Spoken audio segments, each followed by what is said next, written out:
Hello, everybody, and welcome to Law Dog Sports, the Weekend Big Show, college football recap edition on a Saturday night here I'm in the 580. Jeremy's in the 405. Out there in the shady 580. I'm in the 580. What am I saying? What you're in the shady 580. You said you were in the 580. Okay, yeah, the shady 580 where I'm at. Jeremy's in the 405, and it is a heck of a day. And man, Jeremy, we're already checking in with Bishop FDR. Hard to kill.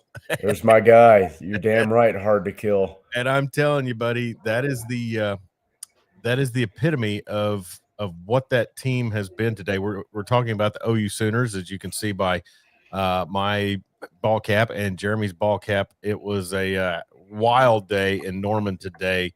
A lot of wind, pretty chilly, but really just a lot of hitting, a lot of defense, and then low scoring, but then some big monster plays. And Jeremy, you tell me, if you weren't keeping up with any stats during the game and you just saw the flow of the game, because that's me in a nutshell, would you have thought that OU quarterback John Mateer would have thrown for 318 yards today?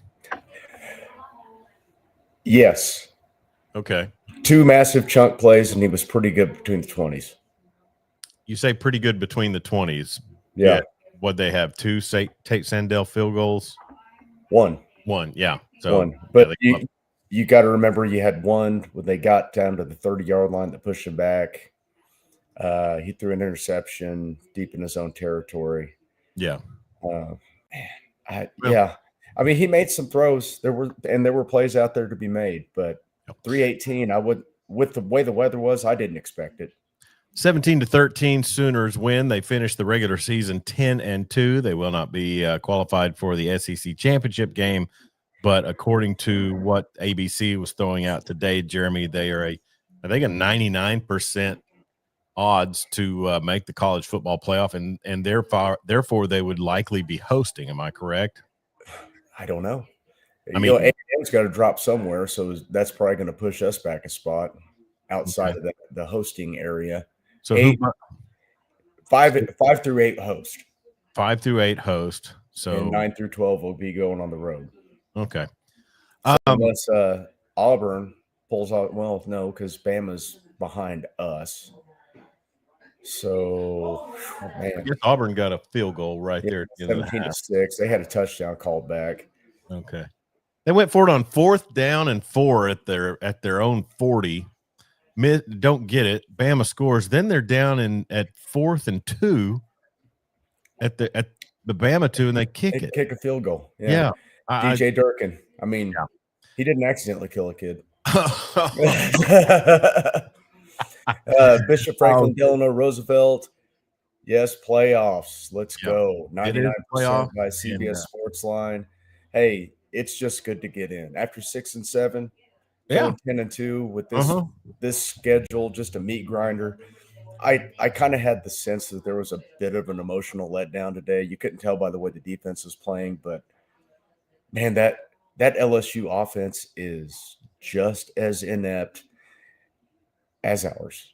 Yeah. Those were 2 bad offenses today. It really was. And their defense looks pretty salty. I mean, yeah, they move around well. Gave up some big plays and the bust on Satania's touchdown. But other than that, I mean, there was no way they were going to let OU run the ball with Xavier Robinson.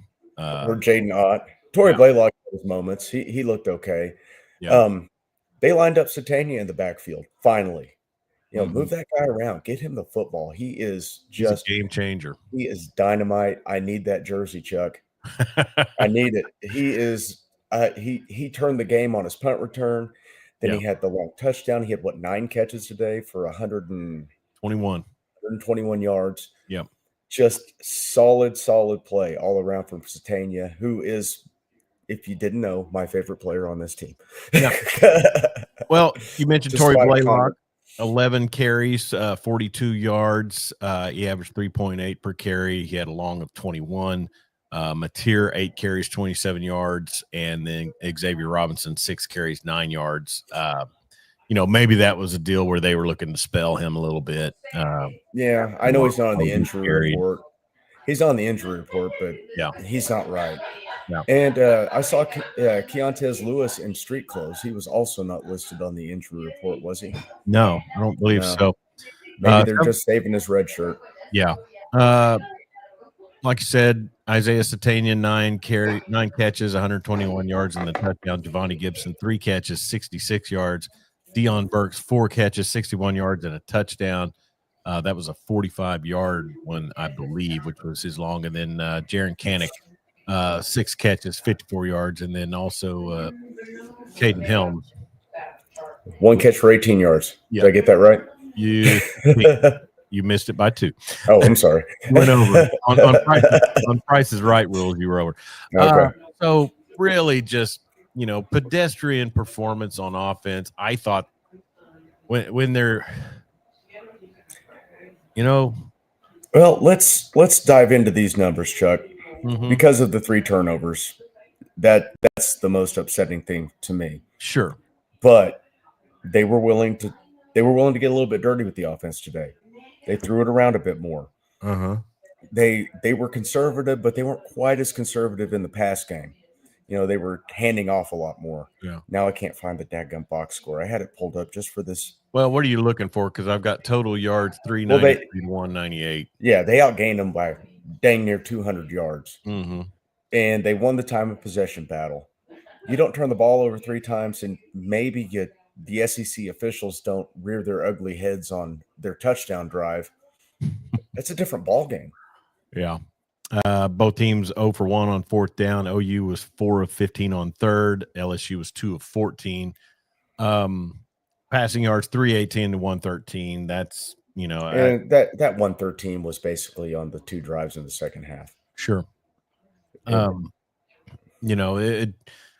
was 30. It was pretty even with the time of possession.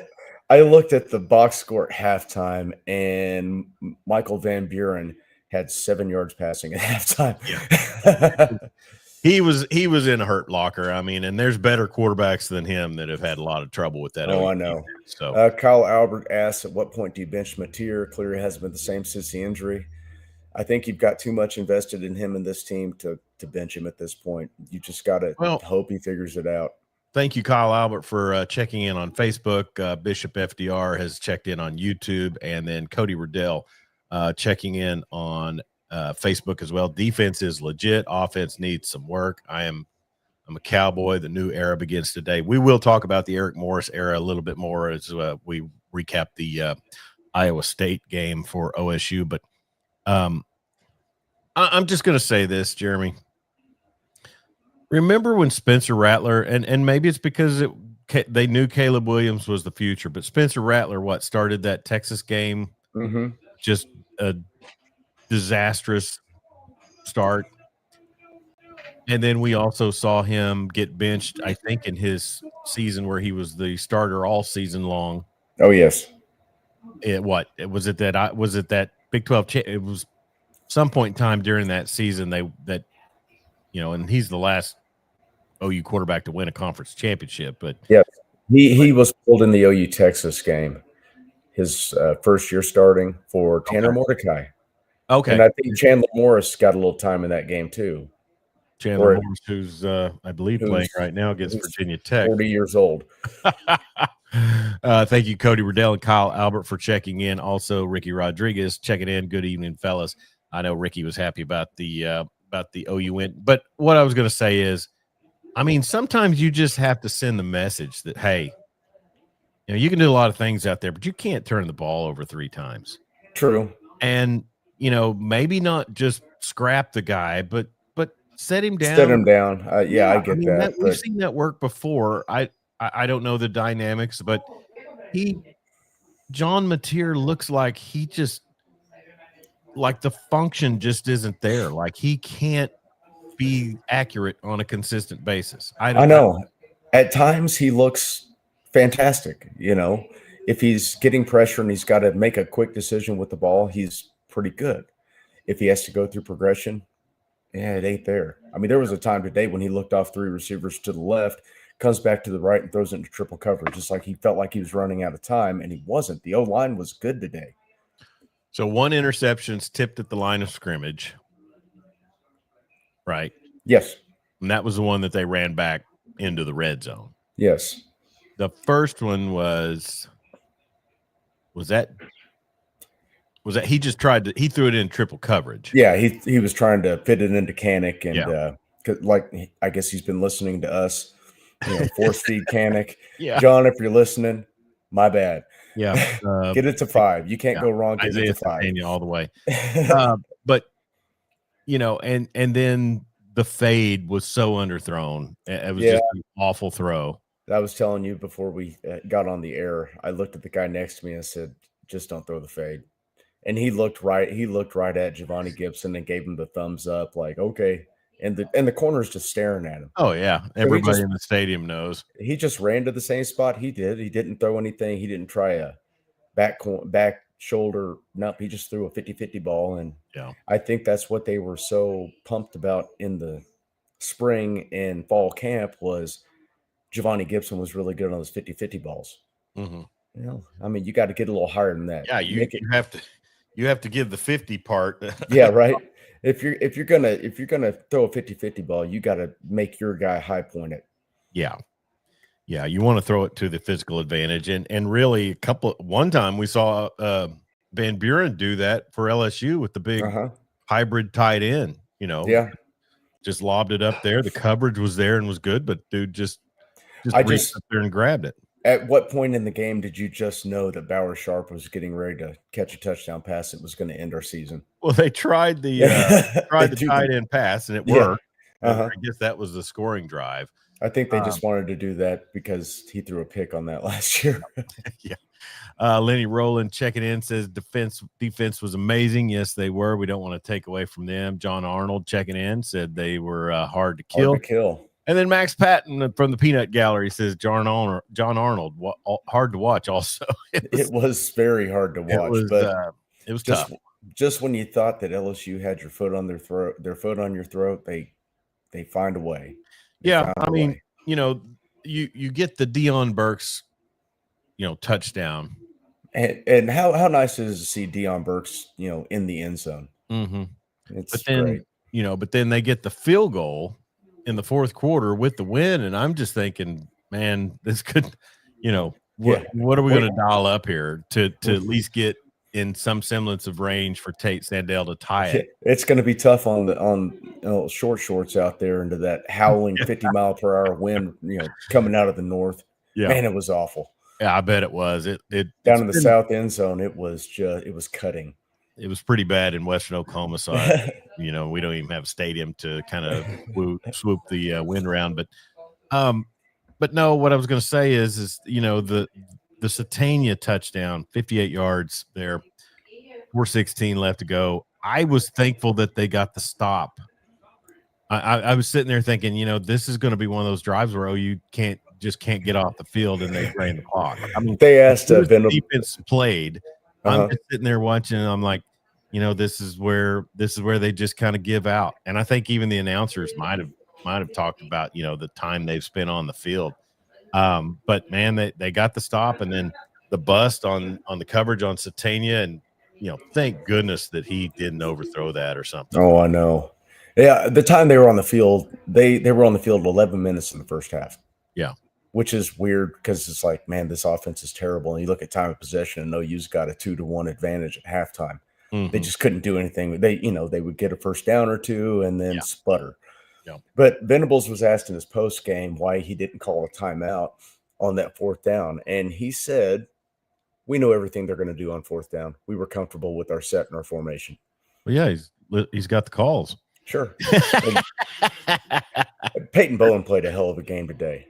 That first interception he had was something else. Freakish. I mean, you're 3 yards from the guy and just jump and catch it. And then he had the pass breakup on the fourth down again. Yeah. To seal it.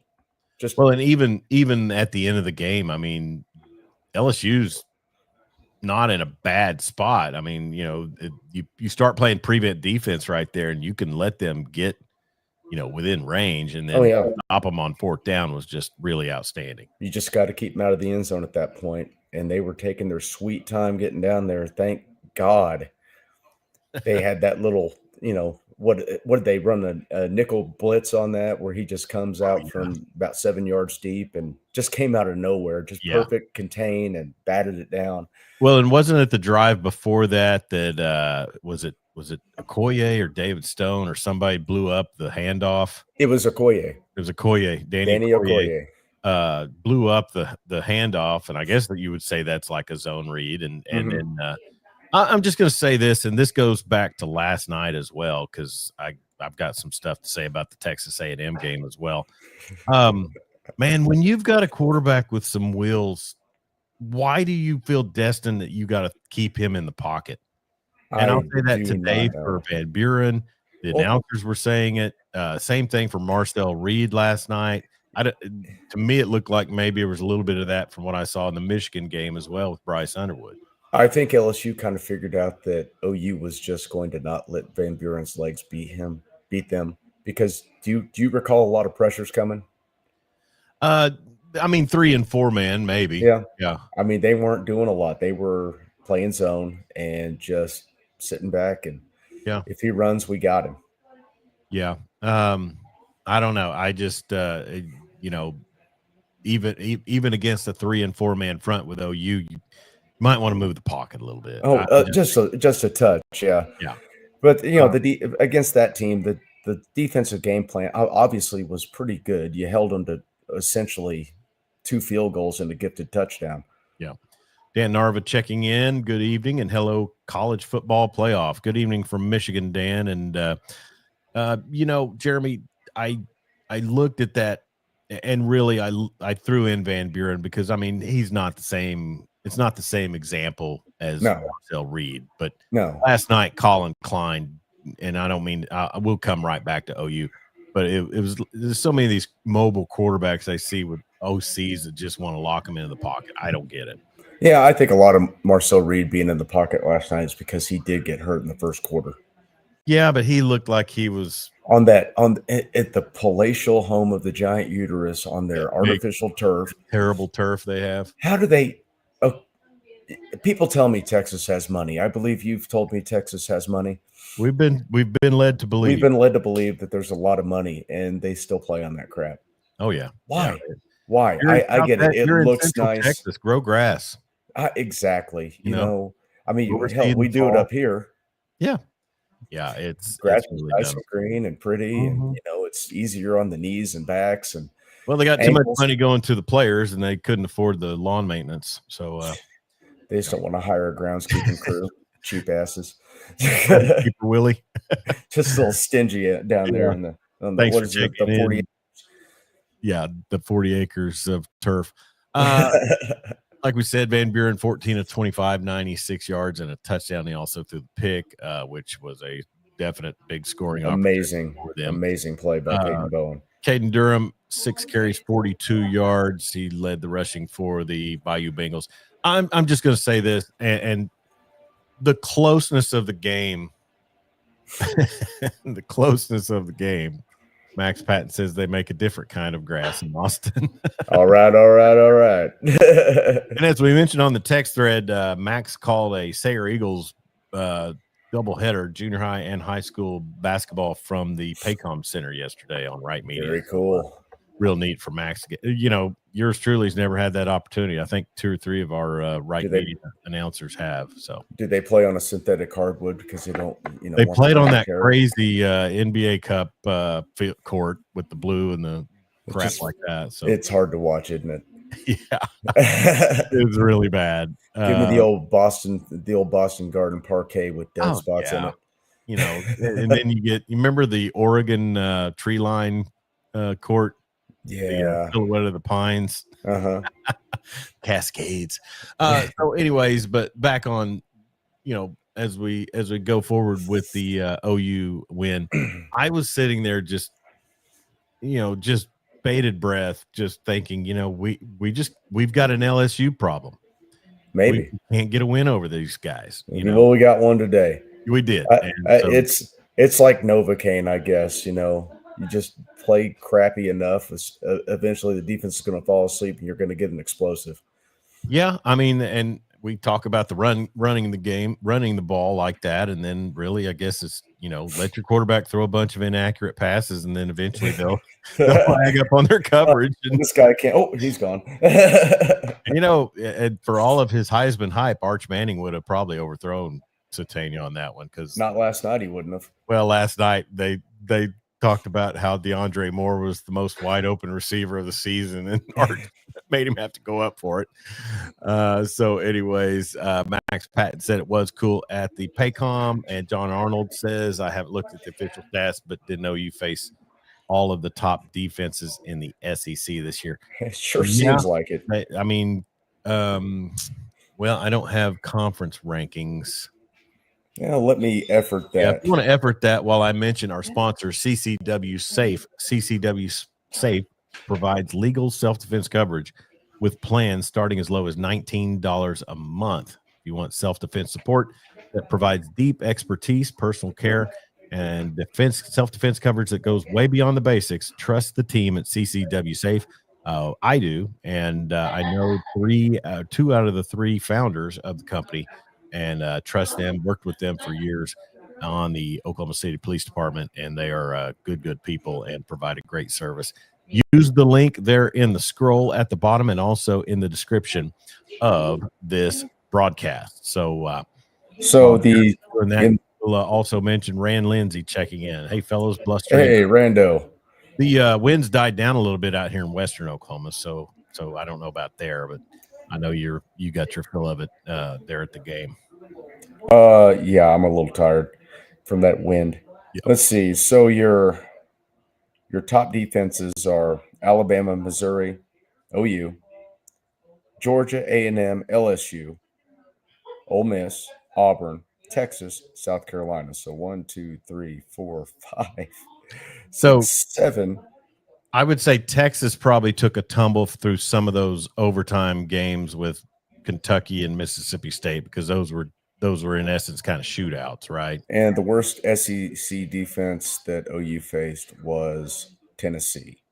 Okay, which they showed that today with Vanderbilt just obliterating them on the ground. So Josh Heupel's got a problem. Yeah. Not enough to get his butt fired, because that would be dumb. They're pretty happy with it, but he's got, they've got more talent than that. They do. Performance thing. So you also have to look at their schedule against the total offenses that they've faced, because Vandy's got a good offense. I was told OU had a good offense. Yeah, I haven't seen it this year. You're gonna throw OU in on that. So in total offense, you got how many teams are in this SEC? 16. Think about this during that 18, I think. OU's 13, LSU's 14. Who's the bottom? That would be South Carolina. And they lost today to Clemson. So Texas is way down the standings there, but OU has, against top offenses in the SEC. OU played Ole Miss. They beat Tennessee. They beat Missouri. They beat Alabama. They lost to Texas. They beat Auburn. So the Missouri offense is probably up there a ways because of Hardy, right? Yes, let's see, conference's leading rusher, right? 5, 6. There's 6 in the conference in total offense, and let's see, rush. Let me see if I can get the rushing. And they're first in the league in rushing offense. Okay. Well, it's and I guess did they go ahead and finish out Arkansas today? I believe so. Let me effort that real quick, because I got the Big 12 standings up, because I didn't know Oklahoma State had finished winless in the conference yet again. Yeah, they lost today to Iowa State 20-13. Scrappy performance by an undermanned staff. How about Texas Tech, Jeremy? 49-0. I was wondering if they wouldn't run into a little bit of a trap with the Fighting Rich Rods up there in Tech. Cody Campbell made the right purchases on defense this year. Yeah, and man. And I don't even say that with hatred in my heart either. I mean, I say it with hatred in my heart that Zach Alley made one of the biggest coaching blunders anybody has ever made by taking that job. Let it go. No, I will not let it go. I know, because it would not be the defense you are this year if he was still here calling the defensive plays. Coach Finney's own words. He's good at it. Call that defense, Coach. Gracious. 20-13, Iowa State defeats Oklahoma State on Senior Day. Shout out to Aiden Kelly, Thomas Terrier product, Senior Day for him today. There in Stillwater, defensive tackle from Thomas America. UCLA leading USC 10-7 right now. Let's go Bruins. 1 left in the third, and SMU trails at Cal 17-7. And that is also in the third, just starting the third. So, and also shout out to OSU kicker Logan Ward, whose dad is one of the masterminds behind our tailgate. Okay. Not able to attend today. He was partaking in Senior Day festivities. Sure. But great kid. Used to throw the football around with him when he comes to tailgate. Now he's up there at Oklahoma State.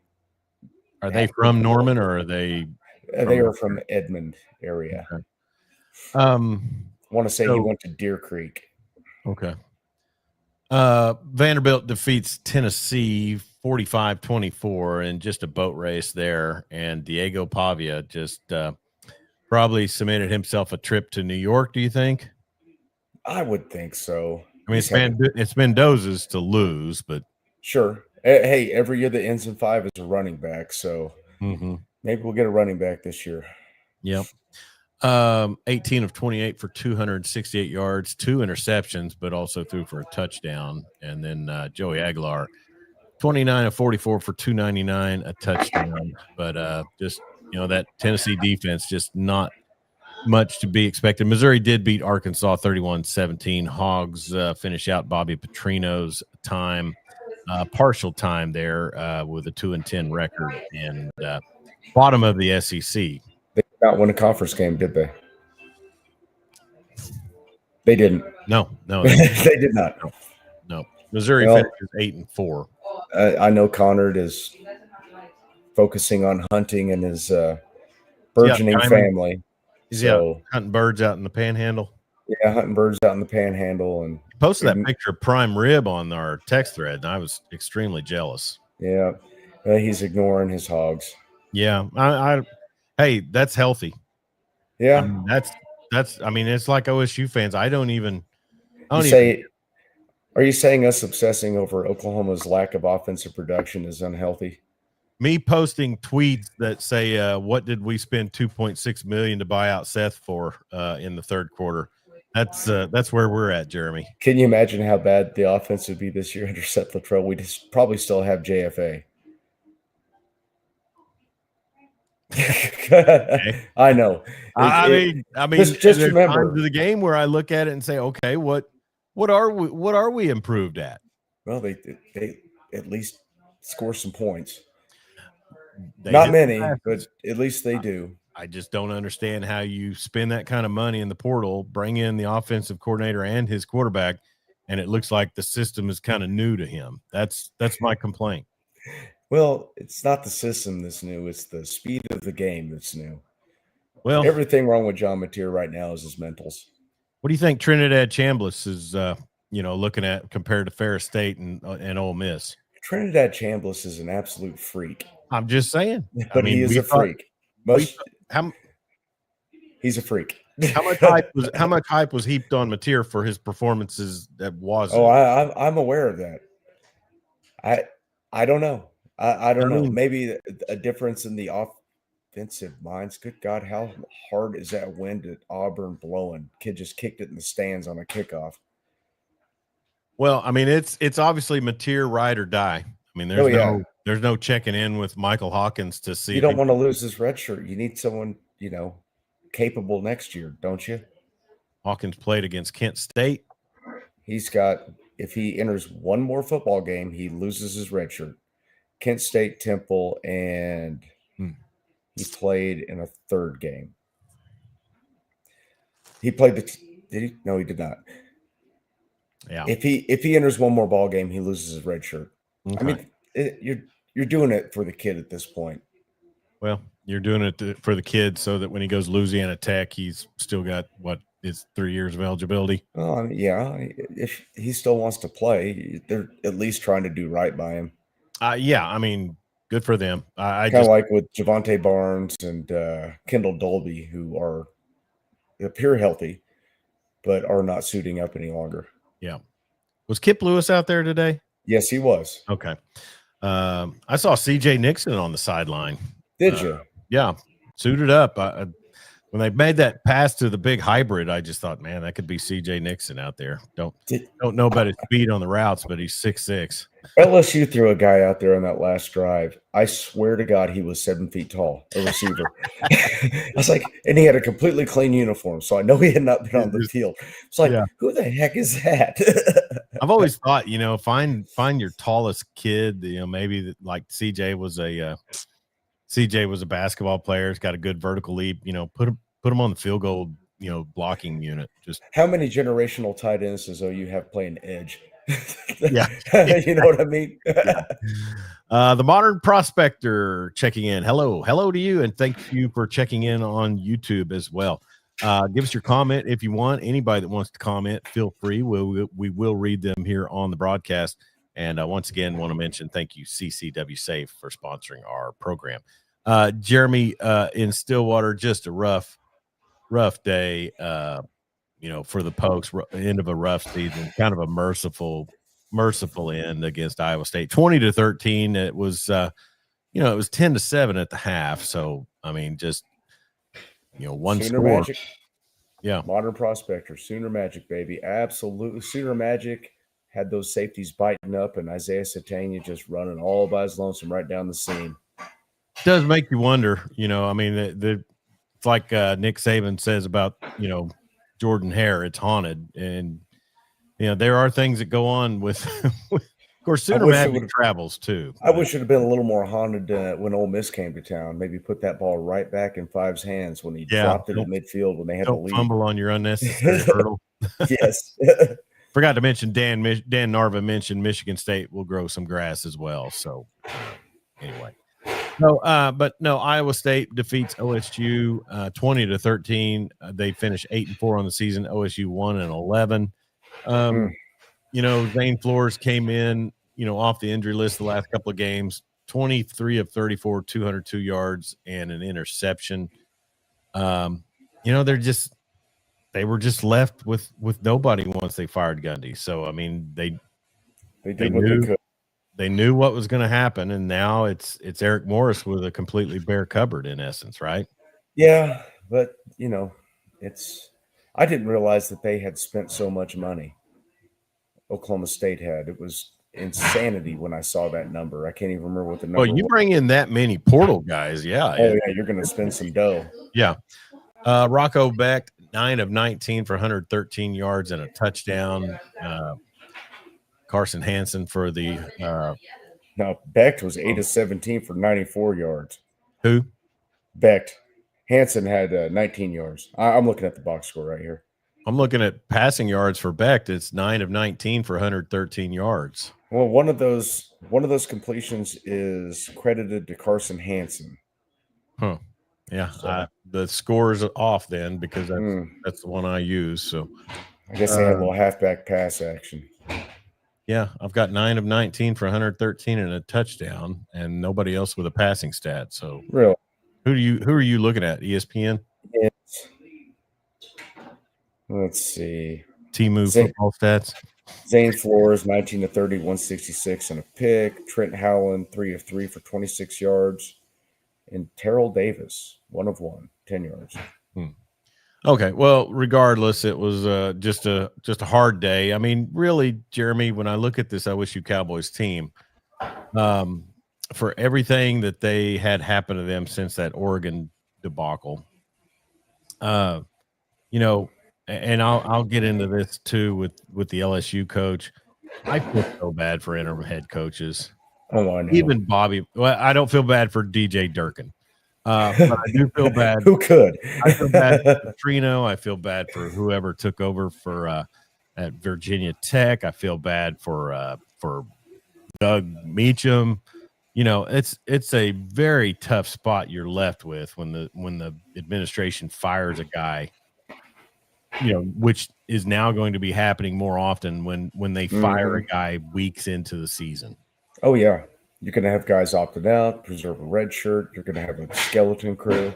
That makes what old Skipper out at UCLA has done is. Oh yeah, the fact that they got anything accomplished after that, right?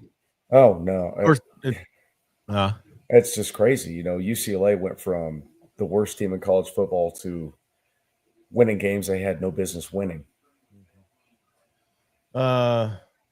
See, the modern prospector comments, Mateer needs to recognize double and triple coverage. He needs more coaching.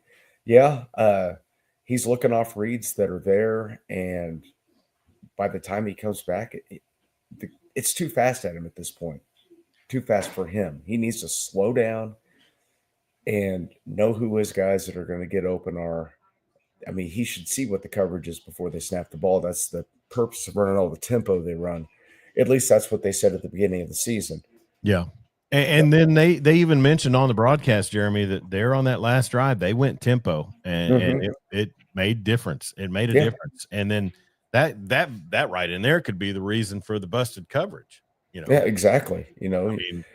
They got a penalty out of one of the. Well, that was such a weirdly officiated game. Yeah. I mean, you had timeouts called when the ball's been snapped. You had a what did they call too many men on the field when OU snapped the ball and had a big gain?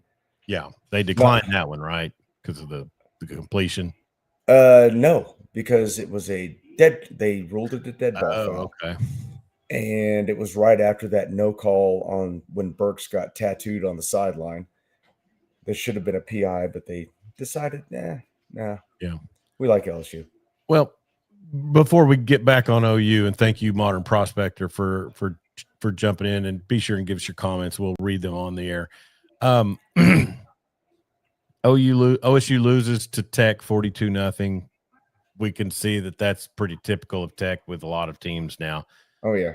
But then they hang with Kansas a bit. They hang with K-State and UCF, and then today that's 4 straight games that's the month of November where they were at least competitive. Yeah, he's got them playing hard. Hats off to Doug Meacham and the staff there.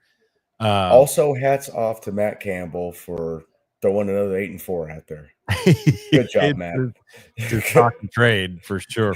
But Iowa State does finish 8-4. How about the BYU Texas Tech Big 12 championship upcoming, baby? Man, I'm so super excited about that. That's pretty. I mean, it's gonna be fun, I say. And if Tech loses, they'll have 2 losses, but they're a bit up in the rankings. If BYU beat them, would the Big 12 get 2 in? I don't think so. Oh, I mean, heck, who knows? Yeah. See, the loser of the SEC championship game could potentially have 3 losses. So let's say Bama goes. They lose. How many losses did Georgia have? 1? I think they have 1. Lost to Bama, right? So they're getting in. Yeah. Ole Miss goes.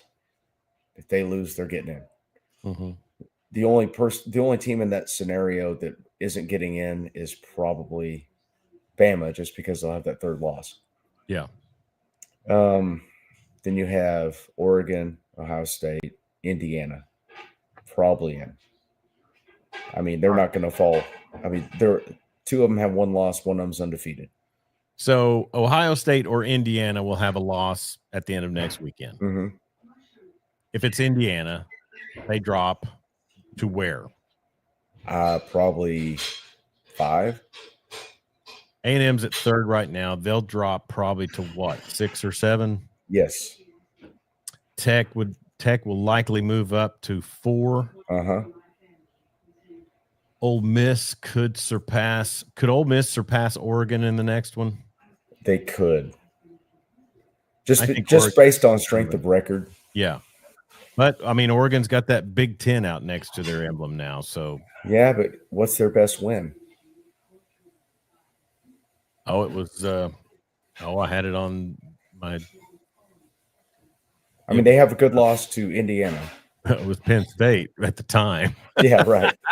So their loss is to probably Yeah. An unranked team. No, their losses to Indiana. Oh, yeah. Indiana went and beat them. That's right. They beat them at Autzen. But who's their best win? Well, like I said, I mean, if you're just looking at it right now based on a ranking, you would take your pick between Iowa or USC. They went to Kinnick Stadium. And so one of those teams is ranked. They won at home against USC, but really, I mean, like I said, when I wasn't just being facetious when I said at the time, but it was the late win at Penn State, you know, that served them a lot of hay, and then now Penn State just fell apart. Anything, you know, right? I don't know. BYU sitting at 11, Alabama at 10, Notre Dame at 9, and OU at 8. Yeah, BYU would have a hard time. Well, BYU would be in the automatic qualifier. I guess the question would be, could Texas Tech with 2 losses drop? I mean, I think Tech will get in. So yeah, they could have 2. If BYU loses that game, they won't get in. But as it looks now, if SMU doesn't beat Cal, doesn't that put Miami in the ACC championship? Yes, and you're only going to get one ACC team. It'll be whoever wins the conference. I don't think they're going to get in that large. No, Virginia's taking care of business again. You know, I mean, there could be a Big Ten team sneak in there, or Texas. Miami would probably do themselves well to not make. Well, they need to win the ACC championship. They need to win the ACC. Yeah. They've got the ACC kind of behind everybody else. Well, Notre Dame just really screws everything up, don't they? Yes, they do. Notre Dame, the group of 5. I'd say right now, if I'm a Texas fan, and I hate all Texas fans, but if I'm a Texas fan, I hate Corey. Huh? You don't hate Corey? He has his moments. No, but what I was going to say is, if I'm a Texas fan, I am pretty miffed at Notre Dame playing absolutely nobody, or having starting 0-2. Yeah, no, starting 0-2. Their best win is USC. Yeah, their best win is USC. You know, and maybe that's more who Sark was railing against the other night or last night. Utah in at 9-2. They're probably not gonna have a shot at it. Vanderbilt, I don't know. Tuesday night will be interesting because Michigan will fall out. Vandy will bump up, and Texas will follow them. Oklahoma will probably fall a couple of spots. You mean they'll probably fall to 9? Oklahoma would? Yeah. I just see it happening. No, I mean, because you could have a reiteration of the order from 1 to 7, but as long as that's all that happens, and they don't, they're the highest ranked 2-loss team. As long as they don't slide Notre Dame in front of them, they'll be fine. Yeah, because you want to host. Yeah. Yeah, they're the highest ranked 2-loss team. Notre Dame's right behind them. I think when ESPN puts the 99% chance to make the college football playoff up there, I think they're basing that on those road wins. Sure. Tennessee, Alabama, you know. And you went 6-2 in the SEC. Yeah. And you have a win over a good Michigan team. Yeah. So you got to think they'll stay about where they're at. Yeah. But who knows? Who knows how much they're going to try to protect Notre Dame? Who knows what they're going to do with, the Big 12? The Big 12 could get 2 teams in. Tech loses to BYU, then you're going to have 2 teams in. Yep. You'd like to think that they've cemented their spot right there, but I mean, when those old fat men go into that room and don't look at anything but eye test and helmet logos, yeah, anything can happen. Yeah, and it is, and Bill Connolly put something up the other day about, the committee and stuff, and I really thought to myself, if you had expanded the BCS to 4 teams back in the day, would you really be where we are now? No, I still think they should use the BCS system to totally determine the whole team. Yeah. It's not to bow down to our AI overloads or overlords, but at least it's not subjective. Think about Richard Billingsley's system now with with the advancement of technology. I mean, he was about using an abacus back in 2001. You're plugging that thing into Chat GPT. That's right. Man, OU Notre Dame at home would be nuts. It would be a good one. Jeremiah Love has really had some good games. I would think that they would have to find an alter plan to some other plan to work against that OU defense in a situation in normal. Oh yeah, definitely. I mean, the OU defense will, they're going to make the quarterback beat you. So, they're going to be bringing all kinds of exotic packages and stunts and pressures and just make his life hell. A game that kind of surprised me last night. What's that? The Territorial Cup, Arizona and Arizona State. Cats are 9-3 on the season. Man, how about the Cats, huh? I didn't see that coming. I didn't either. Are they still? Huh? Who's their coach there? Is that Fish? No, he's at Washington. Huh? Oh, Brent Brennan. Wonder why why he hasn't been talked about for some of these bigger jobs. Well, 9-3, and when you figure that, I mean, they started out pretty rough. Mm-hmm. They lost pretty big at Ames, then they got back, but 2 losses to BYU and Houston. I don't know. Is Coach Prime a candidate for some of these games? These jobs? I have not heard his name out there. No. I mean, you got to kind of have a resume, not just cash in on that success run. Yeah, I mean, 13-12 in 2 seasons with the Heisman winner. But kudos to the Arizona Wildcats, and then also just you look at that Big 12, Jeremy, and the standings, and the middle of the pack is just so full of the old competition, and like that's a lot of teams that just kind of get log jam in there with 8-4 and oh, I know 7-5s. It's brutal. So Texas A&M pukes down their leg last night in Austin. I say pukes down their leg. I put a Facebook post that turns out Aggie's going to Aggie. Dang it.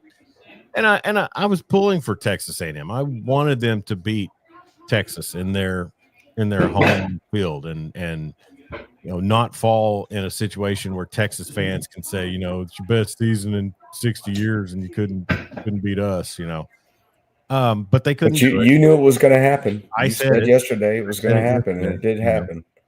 Arch Manning's a different quarterback in DKR than he is at other places.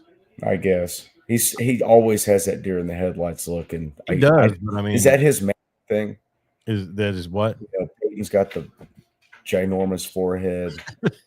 Eli always looks like he just woke up from a bender, and Arch looks absolutely terrified at all times. The comedian Nate Bargatze said about himself he has big dumb eyes. That's exactly what I thought about Manning. He's got big dumb eyes. But no, I mean to me he's a different quarterback in DKR than he is on the road. And I'll say this: I understand you're going to stump for your team in a post game press conference. They had all their stats lined out, ready to go in the event they won. I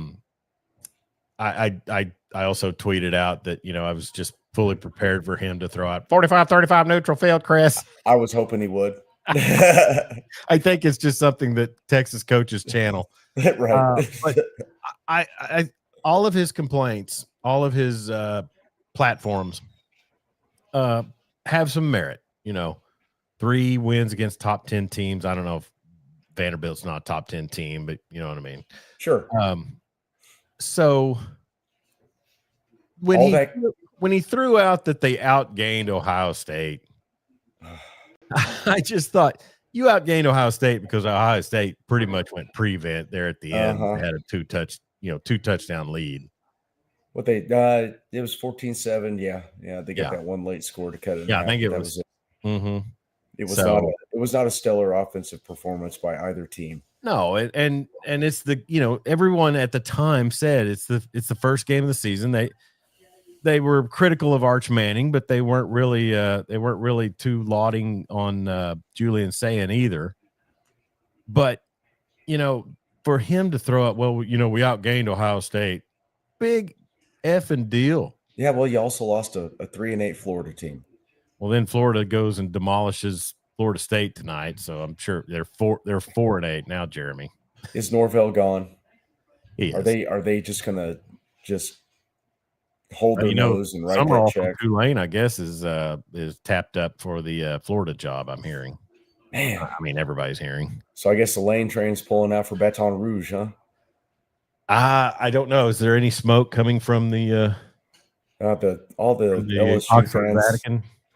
All the LSU fans I talked to today said it's 100%. He's coming. Okay.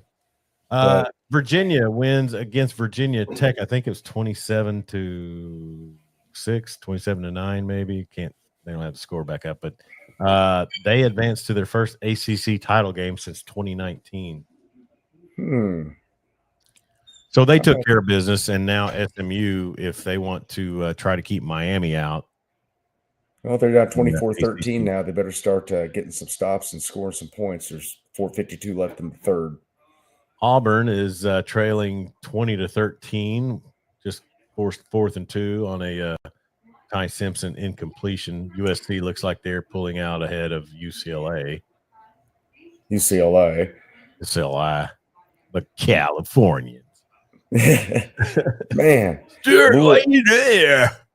Louisville just kicked the ever-loving dog crap out of Kentucky. Good Lord. That team that Texas had to go to overtime with and would have lost to had the offensive coordinator not called the same dive over left tackle twice.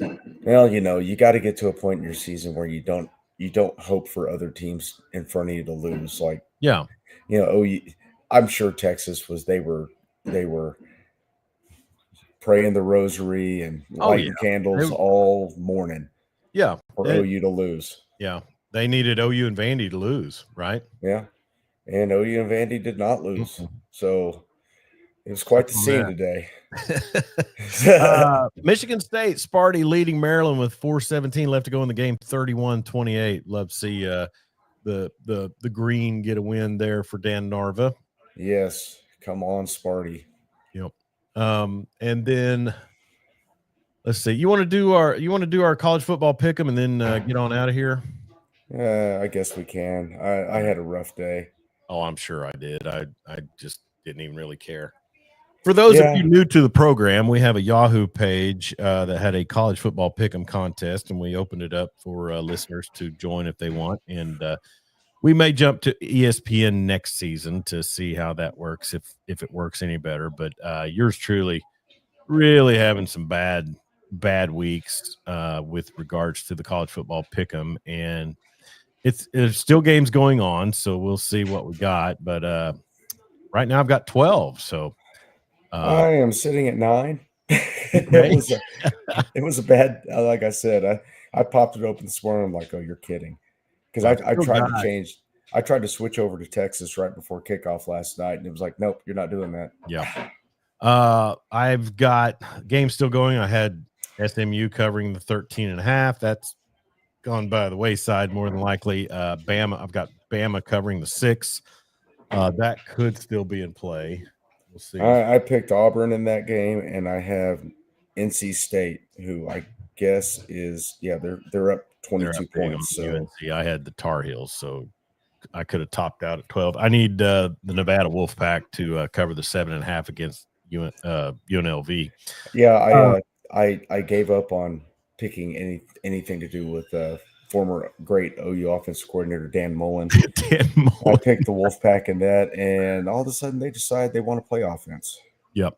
Great job. Dan Narvis is clinging to the lead, but just tossed an interception in turf territory. Dang it. I hope that wasn't the kiss of death from the Law Dog on that one. I had Utah covering the 12.5 at Kansas. That was a no-go. Mississippi, I won that one over the Stark Vegasville. Air Force did me all right with a 2.5 cover over Colorado State. 42-21 was the final on that one. I had Georgia covering the 13.5. They did not against Georgia Tech. Yeah. A lot of regrets on this page. New Mexico covers the 1.5 against San Diego State and got the win 23-17. Go Lobos. Boise State screwed me once again. They won 25-24 when the spread was 3.5. So this is the first pick 'em where I picked against Utah State. They've always done me right, and I picked Boise. Mm-hmm. And that I should have known.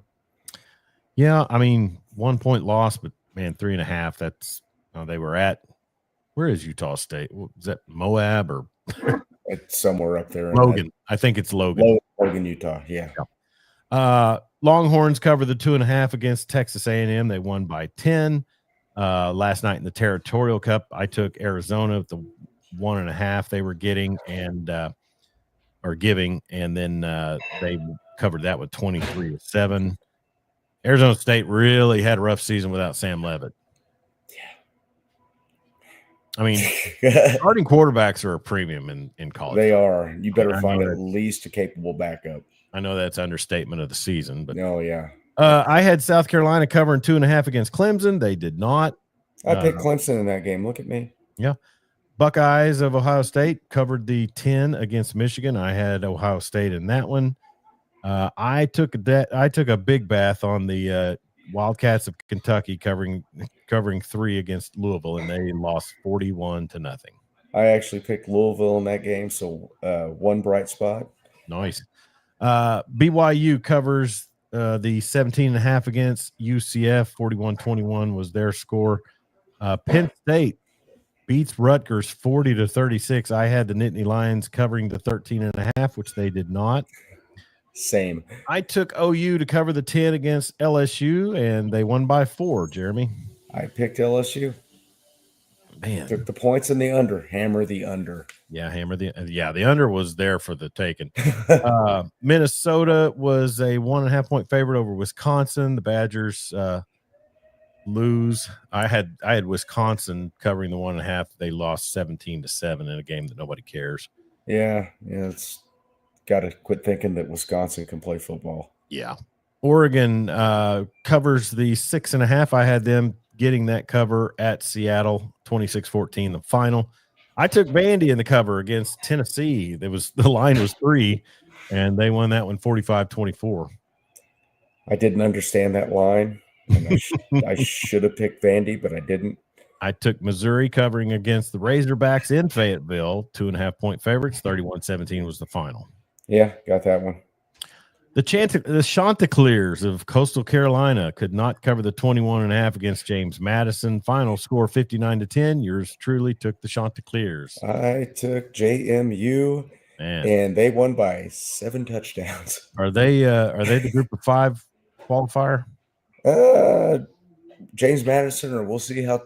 What about Tulane? 1 loss. More Texas in there too.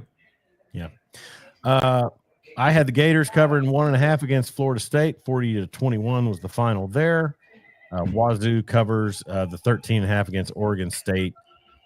32-8. I had the Cougs, and then, like I said, I've still got. I'm probably going to lose the UNC NC State game, and I need SMU to really get going, and then we'll see that Nevada UNLV game is in the second quarter, and UNLV leading 21-3. Sounds like we have a professional gambler on with us right now, Bo Tisdale or Tisdale. Yep. He's my broadcast partner for Weatherford football, Bo Tisdale. I'm taking Stanford tonight plus the 32.5. Lock it in. For Bo Tisdale and Op24 Eyewear and in Dubtown there. Yeah, that's a late start for the Fighting Irish, isn't it? That's a lot of points. That is a lot of points. Woo. 4-7 on the season are the Cardinal. Notre Dame. I just see Jeremiah Love probably running pretty rough shot over them. It'll probably be ugly. Or Stanford's going to do something weird. You never know. Yeah, I mean, it's a weird matchup. Wyoming and Hawaii. Are you? That's great. No, I'll be out. And also in Conference USA action, Florida International defeated Sam Houston State 56-16. You mentioned Corey Hogue. That's probably got to smart him a little bit. Yeah, he's probably hiring some extra security for the palatial. He's got those Bearcats really bearing down on him. Got the Hogue compound is all locked down tight and secure. And my secondary team, the UTEP Miners, they lose 61-31 to the Blue Hens of Delaware today. They finished their season 2-10. Jeremy, they had some lofty expectations down in El Paso, and especially after they made Arch Manning look bad in week 2. Arch Manning looked real bad in a few of those early games. Strange. Uh-oh. Right. Auburn's got a little motion going. Uh-oh. They're across midfield down 7. A lot of snow at Northwestern. Ooh, who are they playing? Illinois. Ooh, that is a Big Ten game, sir. Kudos to Auburn for making this game, because when they were down 17-0, it looked like it could get away from them. Well, that's that is the Bama loses, Ole Miss is in the SEC championship. Yep. Right? That I believe that's right. I don't know. I don't have all the tiebreakers down in front of me, but it seems like 9 teams are still eligible to get into it. I think they had it up there. It's I think it's Ole Miss. It'd be Bama and Georgia if Bama wins. That'd be fun. But like I said, there's people in Austin really hoping for the Bama loss here. I know, because that pretty much seals their fate. That'd make them 9-3. Mm-hmm. And then, Auburn wants to go to a bowl game. Loss as Florida, as Texas does. Yeah. Is Durkin going to get a look for the head job if he wins this game? DJ Durkin? I laugh at that, but now that you say it, it would make complete Auburn sense. It would. Just have a hydration specialist on hand. Where's Brian Kelly going to end up? UConn? He's got a lot of money to sit around and count. Well, you think he jumps right back into it? Probably. I don't know. Man, Auburn is moving the football. They've been saying for 4 hours the Lane Kiffin decision on future is imminent. Imminent. Yeah. So what is it? Which way do we have to look to see if the white smoke comes out? We're southeast for us. Southeast, okay. Yeah. If black smoke means he hadn't made a decision yet, white smoke is we haven't. He's going. And I'll give Reese Davis pick. Man, hit his receiver right in the hands, and he batted about 400 feet in the air. Is it a Bama pick? Yes. Dang it. Well, hit his receiver still, right in the hands. Still early. Yeah. They were driving. But I need Bama to cover. That's the problem. Well. All right. I want weirdness. Yeah, chaos is what a lot of people prayed for. And look at this play. Right in the hands. Just gross. Where do you want it, bro? Terrible. So one thing we were talking about with Texas Tech and Cody Campbell and their portal acquisitions, but I mean Joey McGuire, he's got that team performing at a high level. I mean, they are playing very well. They are a team that you face them in the playoffs, you better get ready. And I'm talking about the teams that are ahead of them. Oh yeah, they have a good team. They're deep. Yeah, good offense, good defense.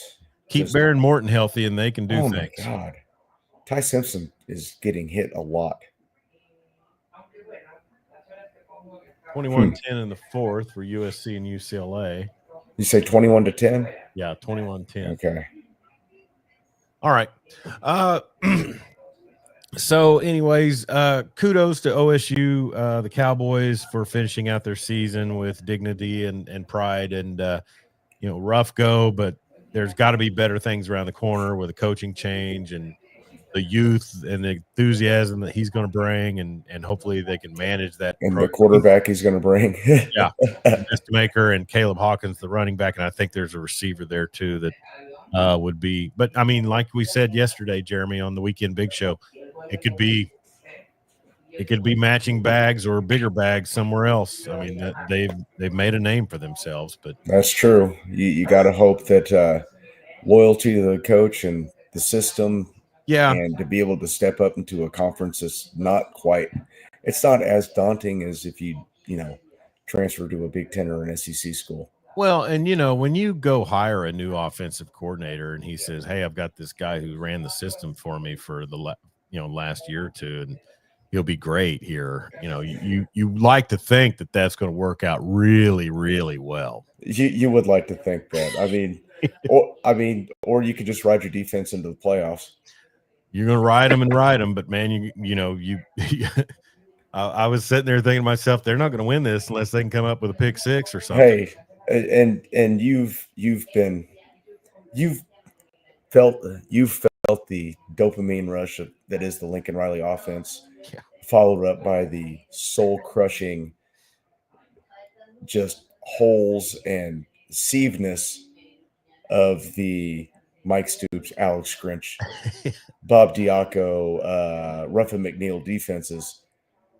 I like this better. Mm-hmm. I get frustrated with the offense, but I know you do feel like you're in more control. Yes. Because here's the thing. You can go, and I was talking about earlier about the LSU problem.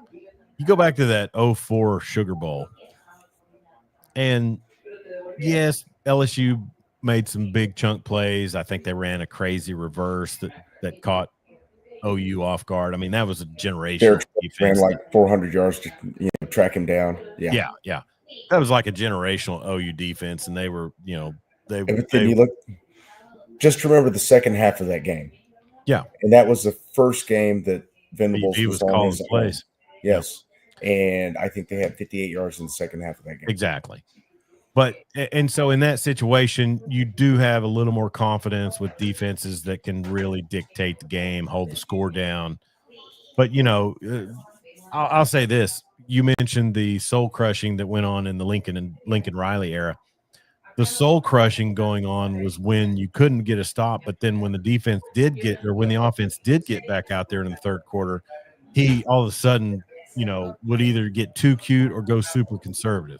I mean, that was the soul crushing part of Lincoln Riley was you blaze a path of glory in the first half, just on the script or whatever the case might have been, and then in the second half you're just kind of out there flailing. We got a 10-point lead. We're going to sit on this. Exactly. They're sitting on it with that defense. As soon as they get the ball back, they're going to score like immediately, and it's probably going to be 2 or 3 plays. And and I think his time at USC, he kind of figured that out, but he just doesn't seem to have the horses that he was able to. With as much as he complained about not having the talent at Oklahoma, we went in the playoffs. We never had better than the third best roster of the 4 teams. Well, you recruited them, dummy. Yeah, that's on you. Yeah. Well, and then I turn on the TV on Sundays and I see somebody that was involved in that defense in some way or another playing. So, Kenneth Murray's been really a factor on several defenses. Nick Bonito. Yeah, Nick Bonito. Yeah, Billy Bowman was starting until he got hurt. There's guys all over the league. Neville Gallimore is still playing. Well, let me ask you this exit question here. I was really pretty ticked at Bill Bedenbaugh today as we saw the futility of the run game in the first half. What kind of progress can we expect from this offensive line? Can they figure out a unit, keep them healthy through the preparation for a playoff game, and then get them out there and actually perform? From what I'm hearing about Mike Luh, it's a 1 or 2 week thing. Okay.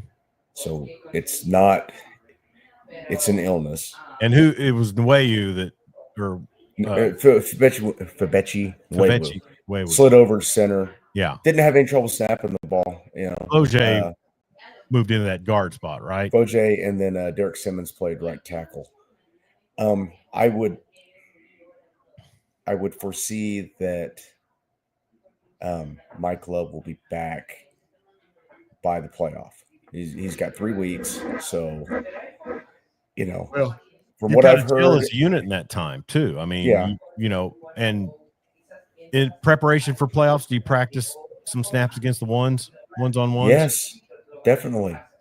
Okay. You gotta get out there against your best guys. I will say this: it didn't look like LSU was really bringing the house until that, till maybe towards the end. But they were content to sit back, and it did look like Mateer had time. Yeah, they were very competent in pass pro today, yep. and at times they look good running the football.